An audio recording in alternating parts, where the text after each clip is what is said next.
السلام عليكم ورحمة الله وبركاته. أهلا بيكم رحلة جديدة وكنز جديد. بس رحلتنا النهاردة هتبقى مع لقاح كوفيد 19. رحلتنا النهاردة هتبقى مع اللقاح اللي تصدر العناوين، اللقاح بتاع جامعة أكسفورد.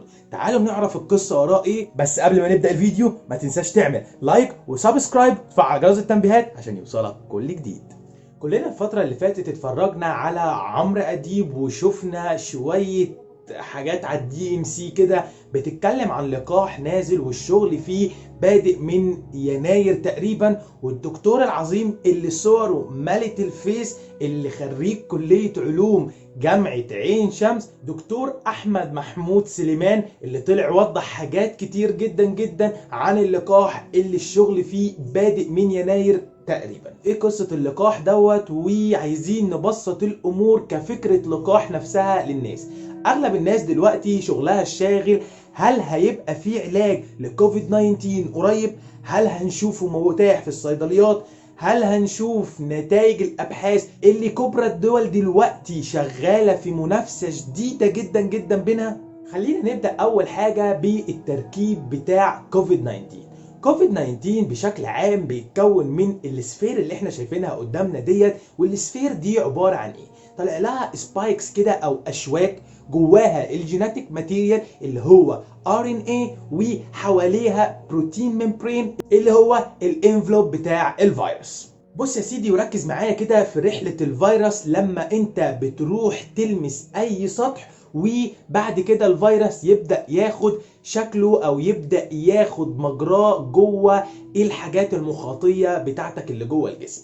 بص يا سيدي، الفيروس بالسبايكس اللي موجوده عليه ديت بيبدا يقفش في السيلز اللي موجوده جوه لغايه لما يوصل للتارجت سيل بتاعته، ومجرد ان هو وصل للتارجت سيل بتاعته بيقوم عامل ايه؟ مفضي الجيناتيك ماتيريال اللي هي الار ان اي، او بمعنى اصح بيفضي الماده الوراثيه داخل الخليه اللي هو المفروض يعيش فيها. والماده الوراثيه دي بتحمل اوردرز او بتحمل اوامر، بمعنى اصح تدي الخليه حاجه كده تقول لها صنعي لي الحاجات دي، والاوردر الخليه مضطره ان هي تخليه قدامها وتمشي عليه، لان الفيروس ذكي جدا بيدخل الماتيريال بتاعته ديت جوه المصنع بتاع الخليه، والمصنع بيبقى عباره عن النيوكليوس. وانس ان الخليه بدات تصنع للفيروس اللي هو عايزه، الخلية المفروض ليها قوة إنتاجية أو قوة استيعابية. بمعنى إن أنا دلوقتي لو أنا عندي كورة، والكورة ديت أنا كل شوية أملاها بسي واتيفر، هوا، مية، رمل، أيا كان، هيجي عليها وقت والكورة دي هتفرقع. ومجرد إن هي تفرقع هتطلع كل اللي جواها بره. وده معناه ايه؟ وانس ان الفيروسات دي خلاص فرقعت وخرجت بره الخليه دي، تبدا كل واحده تاخد مجراها ان هي تسيطر على خليه وتعمل نفس اللي الخليه الاولى عملته، وتبدا تسيطر على الجسم خليه خليه، او مش على الجسم، على المنطقه اللي هي المفروض تعيش فيها. ولو جينا اتكلمنا على كوفيد 19 يبقى احنا بنتكلم على الجهاز التنفسي وبالاخص الرئتين. كده احنا عرفنا دورة حياة الفيروس جوه الجسم بتبقى عاملة ازاي، وازاي هو بيقدر يتسلل ويخليك تبقى ماشي تبع رغبته هو. تعال بقى نشوف الجهاز المناعي بيقابل الموضوع ده ازاي. بص بقى يا سيدي وركز معايا في الحتة دي قوي. جهازك المناعي هو الجيش اللي بيحمي جسمك من اي دخيل داخله جواه، ايا كان الدخيل ايه، ايا كان الدخيل ايه يا سيدي. بص بقى، انا دلوقتي عندي مجموعة من الخلايا، كل خلية الجهاز المناعي المفروض ان هو عارفها كويس جدا وحافظها. ازاي بيبقى حافظها؟ كل خلية بيبقى عليها ريسبتور او مستقبل بيقول للجهاز المناعي ان انا معاك مش ضدك. وانس ان الخلية ديت اصبح الريسبتور ده مش موجود فيها، بيبدأ الجهاز المناعي يكون ضدها جيوش ومعدات تقيلة ويبدأ يدمرها. تعال نبسط الحوار ونقول ان انت عندك حتة ارض، وحتة الارض ديت اللي بيخشها عيلتك، اصدقائك، وجيرانك ساعات، وبتقعدوا فيها كلكم. لو دخل عليك حد غريب في الارض ديت وقال لك انا هاخد حتة الارض دي، تفتكر موقفك هيبقى ايه؟ ولا هو صديق، ولا هو من العيلة، ولا هو من جيرانك؟ هتبدأ ان انت تقاوم بكل ما اوتيت من قوة، ومش بعيد يبقى فيها ضرب نار ديت. الجهاز المناعي نفس الفكرة بالظبط، بيبدأ يهاجم أي حاجة دخيلة لو ما عرفتش نفسها. نفس فكرة عسكري الدرك اللي كان بيبقى موجود، مين هناك؟ طبعا انت الدخيل اللي بيجي لك او بيجي للجهاز المناعي ده بيبقى اول مرة، وعلشان تبدأ ان انت تقاومه الموضوع بياخد وقت شوية. هتقعد تتكلم معاه وتقول له انت مين وجاي عايز ايه وايه حكايتك وايه قصتك والكلام ده كله.